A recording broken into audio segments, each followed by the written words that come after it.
When did a gut feeling save your life? Was heading to my car in my building's parking garage. On my way to work, a van was parked next to my car and I could see a man inside. He motioned for me to come around to his door, pointing to something in his car to try to get me to come look. I had a bad feeling, so I just shook my head and got in my car. I look over and he is getting out of the van. I quickly start driving off and notice there is a second man crouched behind a dumpster that was near the van. Not sure what I avoided, but sure as shit glad I did. You may well have avoided a human trafficking case. Good on you. Based on everything I've read about human trafficking, I think it is very unlikely that they would grab a random adult from their workplace to traffic. Perpetrators prey on young vulnerable populations that no one is likely to miss. Homeless teens, poor children, drug addicts, etc. Nabbing an adult that just happened to walk to their car at that time is incredibly risky for the kidnappers. As a teenager in Ireland, one day I got this overwhelming feeling to stay at home from school. Good thing I did, cause my friends called me later that night to say a girl who was bullying me brought her junkie friend onto the school campus, hid in the toilets for most of the day, waiting to beat the shit out of me. My friends weirdly overheard the plan while they were using the toilets at morning break.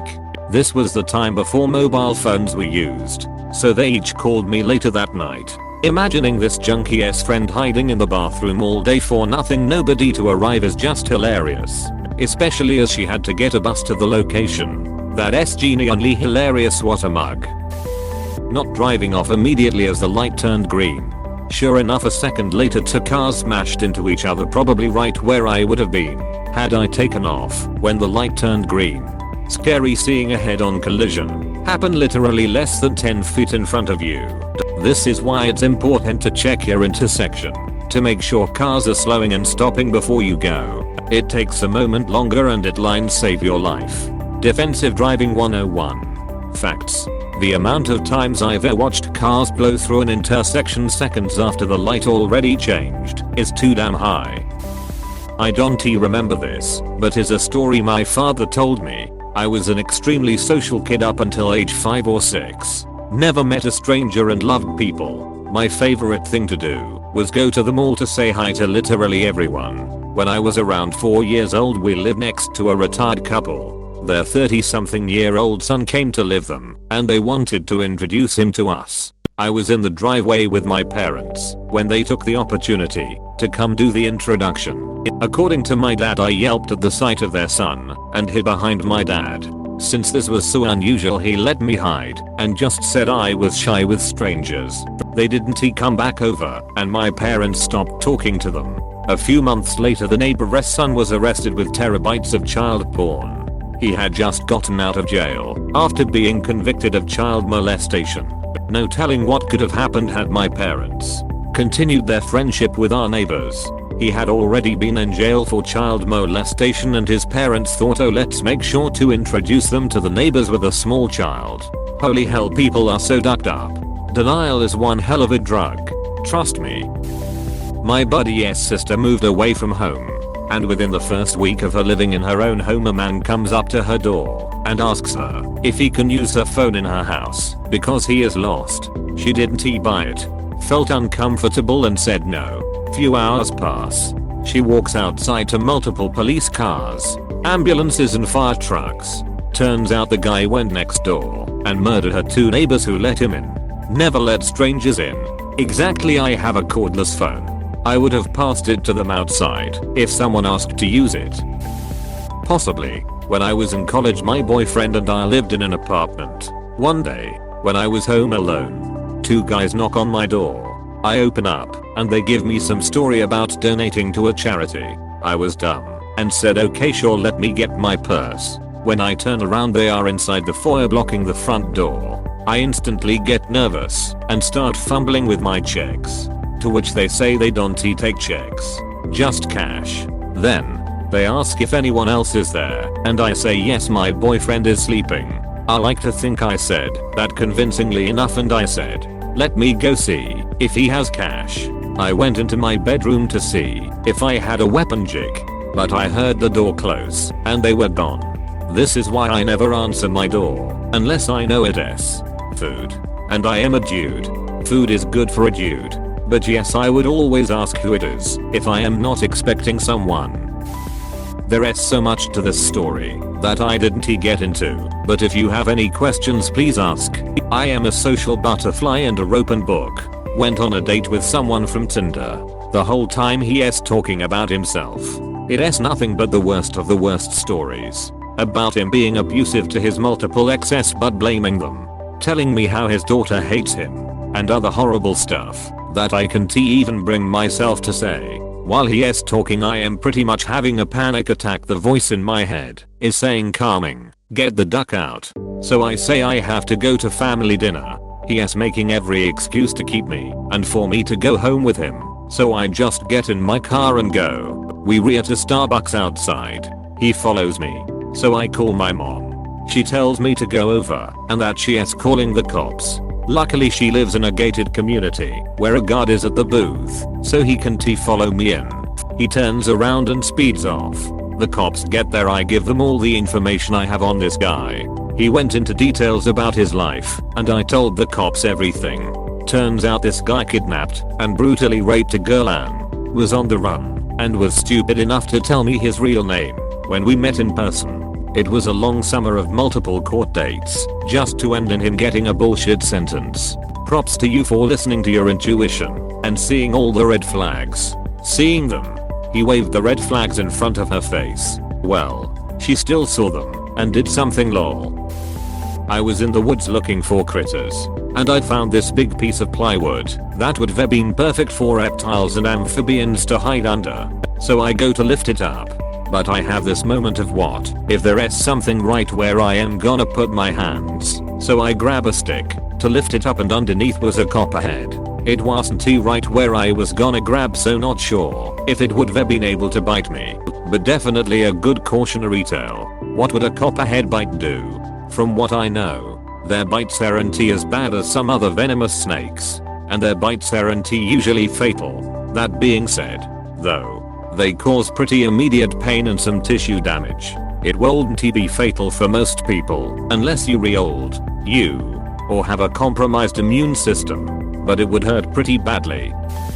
I was working and had a terrible urge to go home. I'm not one to ever call off or leave in the middle of a shift. I ended up saying I had a headache and my manager let me leave early. Just a few short hours later I found out my manager's ex-husband came into the store and shot her dead. Your manager's last act of kindness means all the more then. Sad that she had to go in such a brutal manner.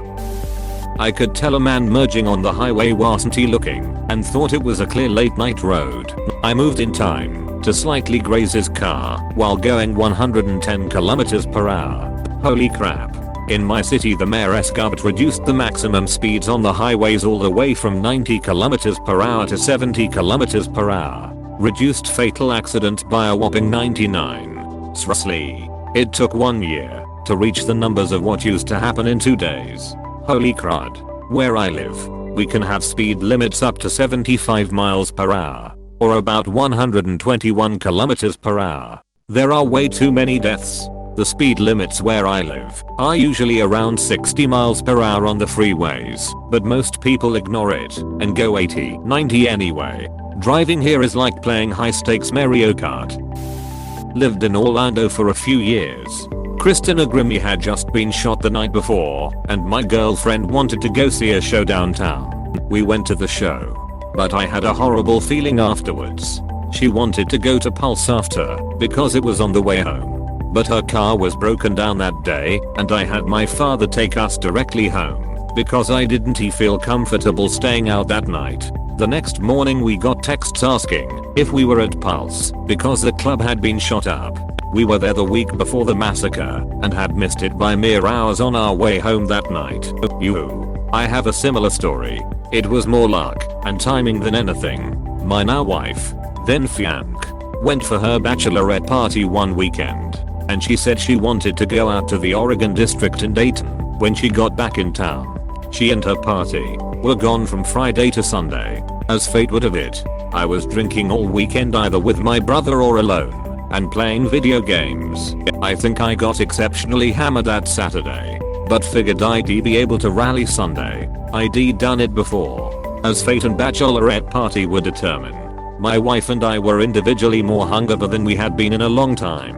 When she got home she looked and said as much. I decided to get us some big greasy burgers to see if it would help at all, accompanied with some Gatorade. We smashed it, and it'd feel a little better. We reconsidered if the plan was still to go out. We easily agreed that a Netflix and really chill night was the better plan. While we usually went to like the trolley stop and tumbleweed first, we almost always closed the night out at Ned Pepper's. Cheap drinks and great revamped patios. We ended up kicking it hard and pass out pretty early. Well, my wife, I guess, told all her friends that we were going to the Oregon that night, and they all knew we love Ned S. We get woken up to phone call after phone call to both of our phones, including from my parents asking if we were okay. We had to find out we literally and figuratively dodged bullets by being hungover pieces of shit. So sad for the people killed and hurt. I truly feel lucky to be alive. Don't you know if this is a gut feeling or I just got plain lucky? Used to live in a really sketchy part of town. I decided not to go to the gym this one evening because I was super tired that day. That same evening, around the same time that I would normally walk to the gym, there was a shooting in an intersection that was part of my usual route. 2 people died. I think to myself, had I decided to go to the gym that day, 3 people may have died. So I got really lucky, ironically, by skipping gym. This is exactly why I don't ever go to the gym. This made me laugh harder than it probably should have. Heck with working out. I'm gonna stay fluffy. Not sure if it saved my life, but I was driving once and had a gut feeling this guy pulling out of his driveway up ahead was just gonna go right ahead without looking to see if anyone was coming. I put my foot over my brake pedal and my hand on my handbrake just in case. Glad I did. I was in a compact too. Guy was in a truck. I would have been completely wrecked. I think that over time the subconscious becomes attuned to subtleties in other people's driving, and that attenuation saved you. I think this is why folks hate driving in a new city. Once you've lived in a place for long enough, you begin to understand how people in that area drive. You learn how much space to leave in front of your car, how quickly to pass other drivers, what to look for when turning, stuff like that. Visiting or moving to a new area means you don't understand those little subtleties, so just driving from one side of the city to the other is extra stressful. My husband had a random back spasm that was unlike anything he ever felt. Said it wasn't too painful, but it was out of the ordinary, and it felt off. Went in and discovered it was kidney cancer.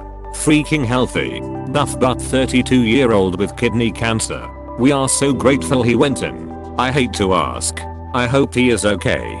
Great instinct. They caught it early and were able to get it out via surgery. Had to take 25 of his kidney, but so far recovery has been amazing. There is always a chance of it coming back, so we're just taking it one scan at a time. Well, I hope he stays safe. And you too. And I hope you too have a lovely Valentine's Day. I have a severe peanut allergy. Went to a restaurant and asked if their food or sauce had peanuts. They said that there wasn't any peanuts. So we ordered some of it for the day after for a gathering. I ate some of it and immediately felt bad. I thought that maybe the heat was getting to me. So I stopped eating and told my dad I wasn't feeling too well. I didn't think anything was too bad until a couple minutes later. Something just came out of nowhere and I told him I needed a hospital. One car ride later, I was breaking out into rashes and was throwing up. Got the treatment I needed, and I am still here luckily. Ironically, I experienced this the day of teaching younger kids about severe food related allergies. I hope you sued the shit out at that restaurant. Oh, we didn't actually. We left the next day on a plane back to the States. Do the next best thing. Write a 1-star review explaining that they nearly killed you. My gut felt weird, so I went to my doctor and ended up getting an ultrasound to check for possible gallstones. They found unrelated cancer instead. Gut feeling is probably why I am alive right now. Went to pick up my younger sister after school and felt something strange behind my back, as if there's something that told me to turn around, and so I did, and found a guy that was carrying a thick wood and was already swinging the wood towards me and my sister. I grabbed her by the hand and carried her away from that guy that was following us while laughing like crazy. We were running around the place, and while running, I decided to guide him to the police, and they arrested him. Turns out he is a homeless guy who went crazy after he lost his sister before. He went crazy and would roam around town, sometimes naked and scaring kids. It also turns out it wasn't his first time doing this. He actually did this to someone else too and somehow got away with it. Running towards the police is actually pretty brilliant in that situation. If it was me, I would have just run without thinking. Don't run away from danger. Run to safety. Thank you for watching. We hope you enjoyed this video. Please subscribe for more videos.